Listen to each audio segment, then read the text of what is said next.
こんにちは、ロムです。この動画はブレスオブザワイルド続編トレーラーの考察をまとめた動画です。ブレスオブザワイルド続編の情報は年内にはお伝えできるとの公式情報がありますので、それまでにこの映像を改めて細かく読み解いていきたいと思います。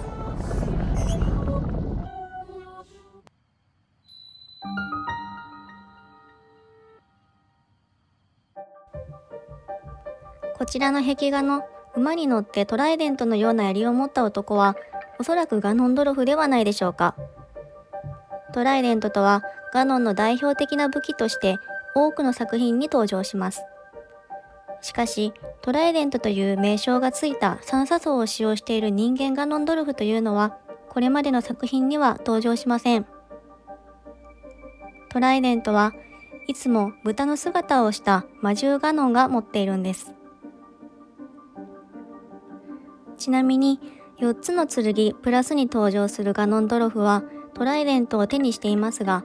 そちらはトワイライトプリンセスのガノンドルフの生まれ変わりにある別人のガノンドルフとされています。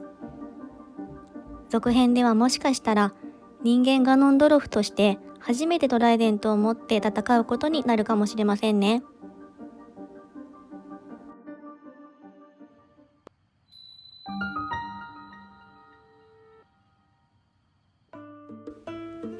旅のお供をしているこの牛のような動物、これはおそらくブレスオブザワイルドには登場しておりません。この謎の牛は大きな体と2本の太い角、そして太い尻尾が特徴的ですね。太い尻尾から考えても湿原水牛やオオツノサイ、そしてハテノウシやもちろん馬やロバとは異なる動物だと思います。ちなみにハテノウシは野生の湿原水牛を家畜用に品種改良したものだそうです。ブレワイの世界において品種改良技術はあるようなので、この謎の牛は品種改良されたのかもしれません。とは言っても品種改良はそう簡単に行えるものではないですし、品種が安定するまでにおそらくかなりの時間がかかりますよね。この牛は海外から輸入したもしくはブレワイでは行けなかった地域に存在していたとも考えられますが、既存の牛ではなくわざわざ新種の牛を登場させていることを考えると、ブレワイからは離れた時代ということを意味しているのかもしれません。角をよく見てみると先っぽが除角されているように見えますので、おそらく長旅用に飼いならされているのだと考えます。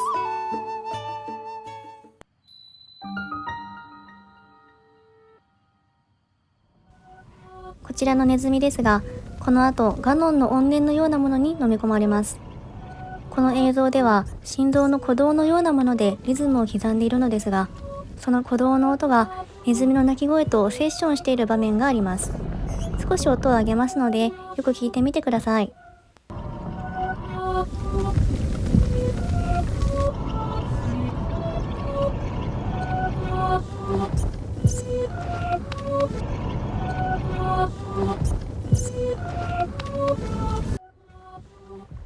いかがでしたか？マウスゲノムは人とほぼ同じとされています。ネズミの鳴き声と心臓の音が重なっていることから、もしかしたらガノンドルフが人間として復活する上でネズミを取り込んだ可能性も考えられます。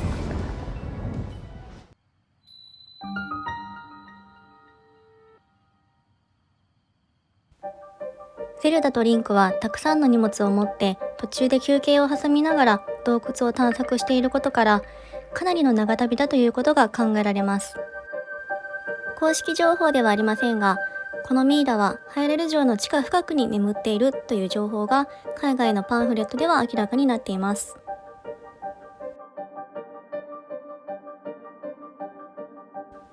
ブレスオブザワイルドでも厄災ガノンはハイラル城の地下から現れました。ハイラル城の地下深くから現れた。つまりゼルダたちはかなり長い道のりを歩いてハイラル城の地下までやってきたことになります。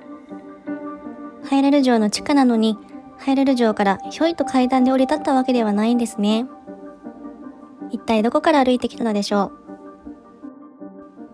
どこか遠く離れた場所にハイラル城への地下へと続く秘密通路が隠されているのかもしれませんね。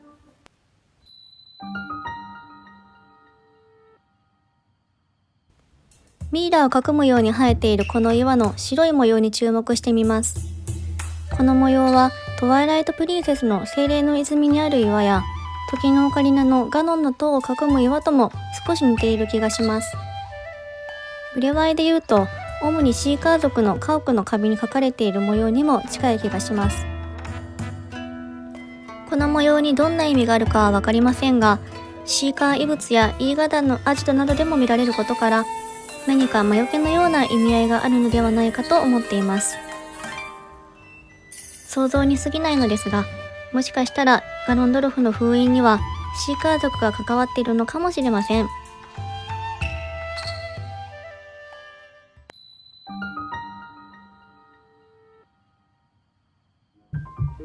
続編のゼルダは腰まであるロングヘアをバッサリ切ってショートになりましたね。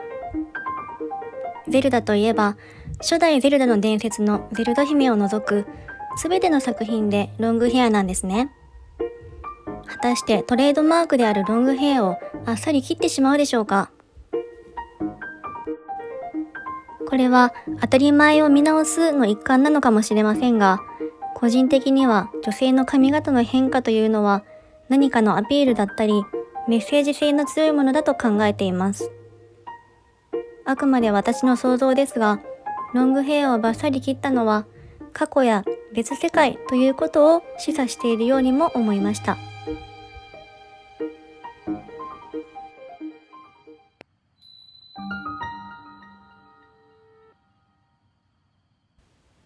ミイラを押さえる手の正体、すごく気になりますよね。この手がミイラを封印しているように見えます。封印の力といえば代々王家の姫ですよね。王家の姫が代々受け継ぎし厄災を封印する力。つまりはゼルダの母や祖母、ご先祖様の力が宿った存在なのかもしれません。もしくは腕に星座のような模様があることや古代エネルギーを宿した人工生命体のような存在というのも考えてみました。こちらについては次にお話しいたします。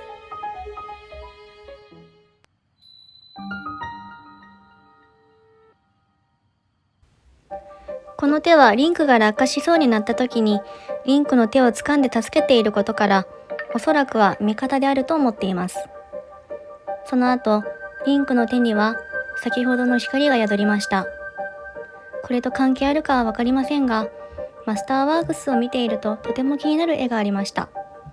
マスターワークス52ページには、リンクの右手が完全に古代異物化した絵が描かれていました。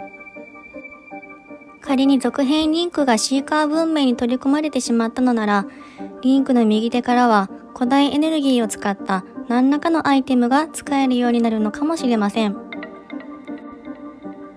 そしてリンクの右手に古代エネルギーが宿ったとするならば、この手は古代エネルギーと生命体を掛け合わせた人工生命体のようなものなのかもしれません。実はリンクの冒険ではかつてのハイラルオーラによって人工生命体が作られているんですね。そしてリンクの冒険はブレスオブザワイルドと最も近い時代の話です。ブレスオブザワイルドの時代に人工生命体が存在する可能性はなきにしもあらずということです。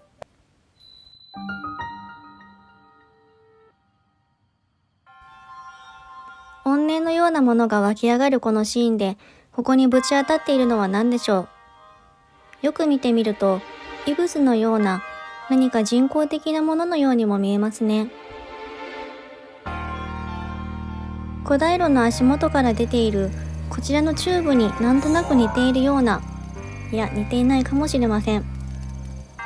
ちなみに前回のシーカー異物の動画でもお話しした通り、ハイラル城には古代エネルギーだまりや中央制御装置と呼ばれる異物の中心ともいえる装置がどこかにあるとされています。もし仮にこの謎の物体がエネルギーだまりや中央制御装置だとするならば、ガノンの怨念がエネルギーだまりそのものを取り込んでしまったのなら、悲劇のオーバーテクノロジーの誕生ですね。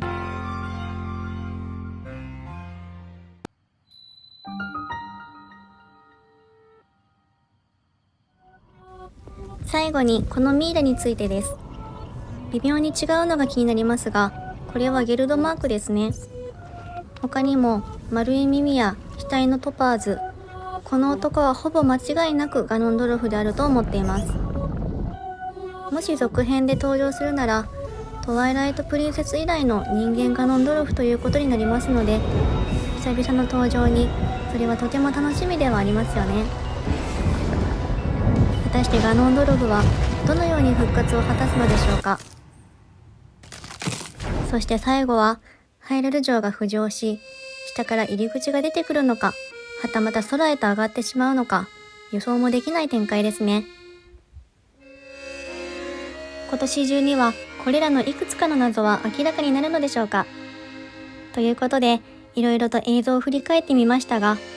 これらの謎はすべてブログの方で一つ一つ記事にしてもっと細かく考察をしています。もし興味があればブログの方も覗いてみてください。ではご視聴ありがとうございました。